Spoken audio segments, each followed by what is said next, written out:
Okay, glad to have you back. As usual, the leader of the Islamic movement in Nigeria, Ibrahim El-Zakzaky, and his wife, Zinat, were on Tuesday arraigned before a Kaduna High Court amidst tight security.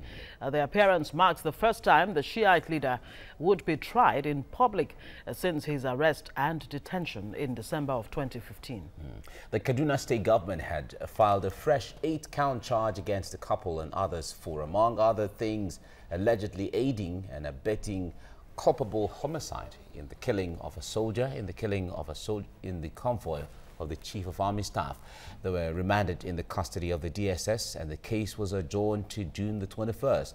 Now, members of the IMN, as it's called, used the day to again demand for the immediate and unconditional release of their leader.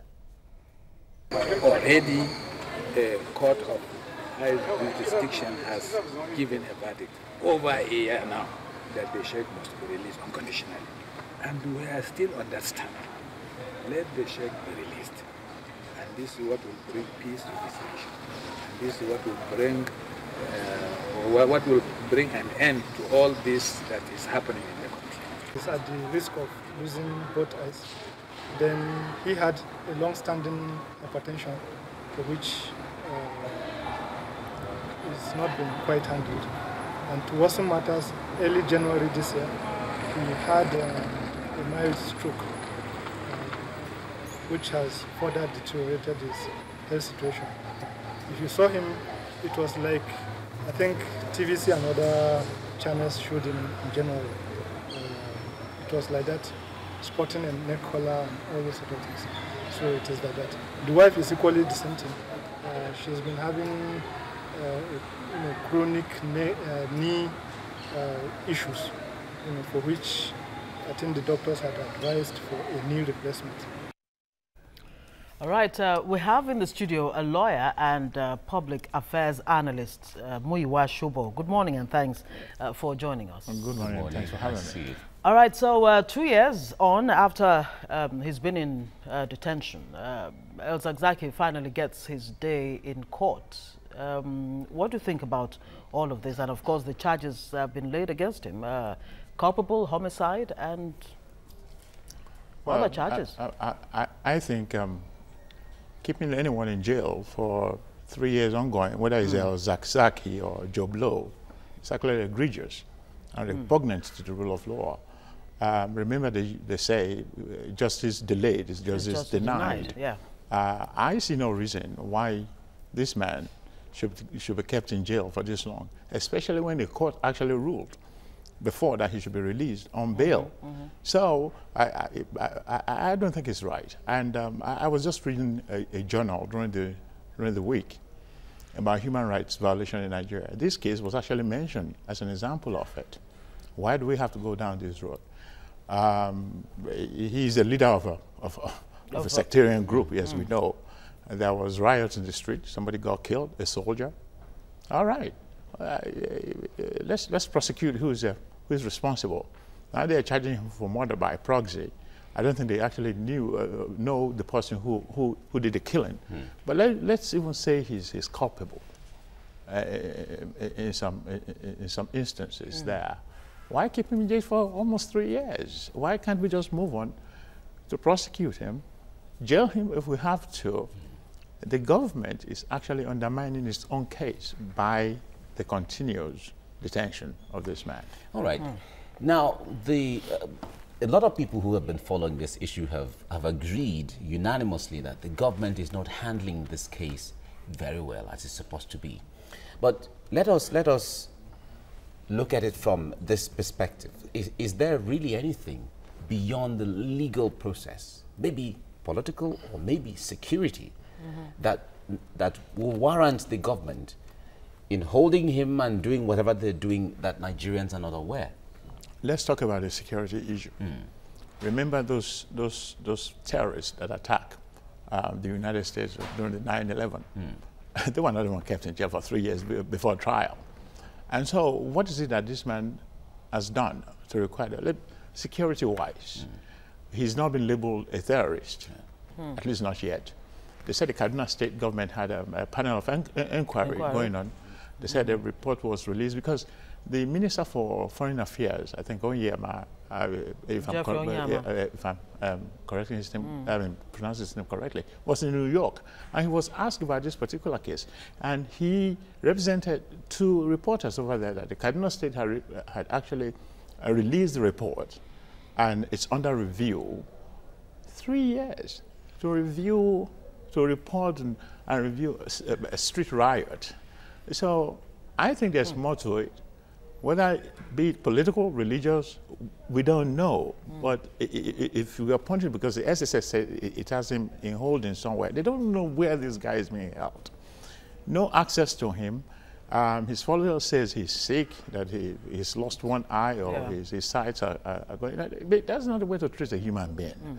And I will not, under any circumstances, whether for security reasons, for defense reasons, for any reasons, support the holding of anybody for 2.5 years, going on to 3 years without a trial. It's never done anywhere. It's egregious, it's repugnant, and we should all be concerned because it could happen to anybody. Yes, indeed, and that's why a lot of organizations, including SERAP, of course, have written to the UN to check what they describe as excesses on the part of government when it comes to such things. But let's come to, I mean, it's no longer a secret, really. I mean, based on this arraignment, we know that he was transported, albeit secretly, from Abuja to Kaduna to face arraignment. Of course, the defense lawyers actually made an oral application for him to be granted bail. The court said they should apply in writing. But of course, he still was not granted bail. How does this play out when different courts, including, I mean, so many other courts have asked that he should be granted bail, including a 50 million naira award for, damages and all of that. How does this play out? It's an example of impunity from the government. They don't respect the courts. The court already granted bail before, ordered him released. And the lawyer got to court and he made oral application. Well, the court is right to say, because that's the process. Anywhere else, oral applications are actually acceptable. But here, I mean, that's what we do here. And go and put it in writing. It's okay. But I don't know why the court did not pay recognition to the prior bail. Maybe the lawyer did not raise it, because the court will not raise it on his behalf. But the bottom line is, whatever the government is doing is actually acting against the law. It is illegal what the government is doing. Basically, this man should be released immediately. Let him go and have his medical attention. If we have any reason to hold him, let's take him to court. Let the court pronounce on it, and let's move forward. If we have to go to trial, let's do that. Government insists that he's been kept for his own safety. That's what government is saying. Does it hold water anymore? It doesn't make any sense. He's been held for, the man said, let me go. You're saying you hold him against his will to protect him. It doesn't make any sense. Protect him from who? From who? From his followers who are demanding that he be released. All right. Talking about his followers, let's get into the temperament or the disposition. We have seen them in their procession. Sometimes there've been reports of them disrupting traffic. There've been reports of them disturbing the public peace and all of that.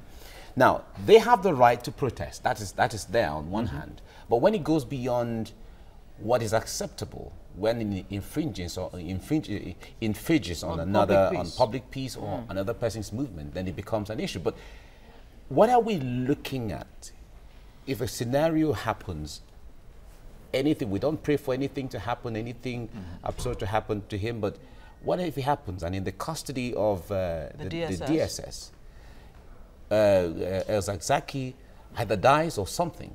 What may likely happen in that Well, kind of I think we all have to pay for that. If the man dies in custody, of course, his followers will react. But yes, you're right. It's the exercise of your right should not infringe on the rights of others. And even if they go on the street and they are protesting and it got, out of control, that's why we have the police. We have security apparatus in place to control such. It should not descend to the point of killing people or shooting people. Well, you can use force to control the crowd if it's reasonable. But excessive force, like what happened before, where somebody was shot, and we have to moderate our reaction to the recent protest in Abuja. You know? At least one person died, and we saw how ugly things turned. How ugly it turns. I mean, so the security forces must maintain control in that regard, but it should not infringe on the right of people to peacefully protest. But could you really say that El-Zakzaky's followers have been handling themselves in a way that does not, give government or security agencies cause to worry at the end of the day? I mean, who will you hold responsible really for the way they've been carrying on? Well, they've been having run-ins with authorities and all of that, not only in Abuja, in Kaduna. What actually led to all of this in the first place was that the first, run-in with the military. With the military. Yes. I think the report was that they block the road, and the chief of army staff could not pass, and so on and so on. Look, there's blame all around. Okay, I mean, they should not have done that. They should not have sent that to the point of riots and threatening other people, including military officers. But be that as it may, it happened. Somebody is being held responsible for what happened. Their leader was arrested. Let's go through the process, prosecuting if we have to go. Otherwise, we are provoking, we are stoking the embers of anger, just put it that way, and people will react because they see unfairness on the part of the government, and they will justify their own reaction by that action of the government. Is El-Zakzaky a threat to Nigeria's security? Well, from the SSS point of view, maybe. I mean, even if you're a threat to national security, they have not presented anything to the public to convince us that the man is a threat to national security. It's not like his IPOB is not preaching separation of the country or something like that. I mean, they're just exercising their religious right, which is okay. So even if they see it that way, there are measures to curb that. There are measures to... What kind of measures? Well, they have intelligence. I mean, that's what they call. That's what the economist says. Okay. They have intelligence. They have people out there who will go and sniff around and find cause and prevent things from happening.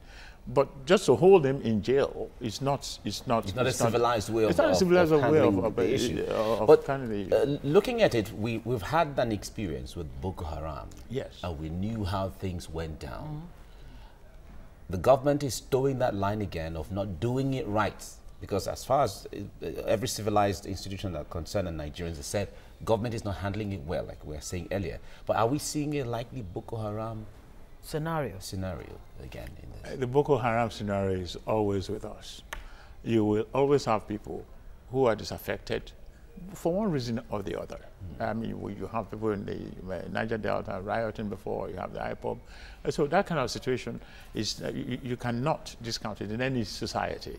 Especially a diverse society such as ours, where we have multiple religion and ethnicity and so on and so forth. But that is why you have a government that must see that as a responsibility and enforce the law. But in enforcing the law, you have to make sure that you're not trampling the rights of the people you're supposed to be protecting, because again, it becomes a zero-sum issue. We're not moving forward or backward. In fact, we're just stoking embers of anger. Is government in danger of allowing this to actually evolve into not just a security crisis, but a religious one between a sect of a particular religion and another sect?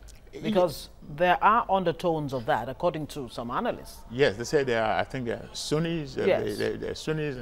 And yes, of course, because when the government is holding this man for this period of time, may indicate to his followers that the government or the head of government or people responsible belong to another sect of maybe they are Shia, they're not Sunni, or they're this and that, and that is why they're doing that. They are just oppressing or oppressing them because of that religious differences, and that is dangerous.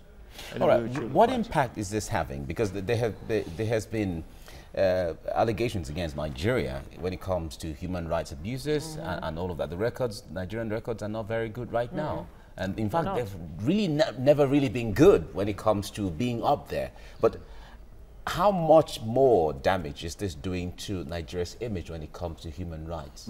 Great damage. We're adding to what's already on the ground.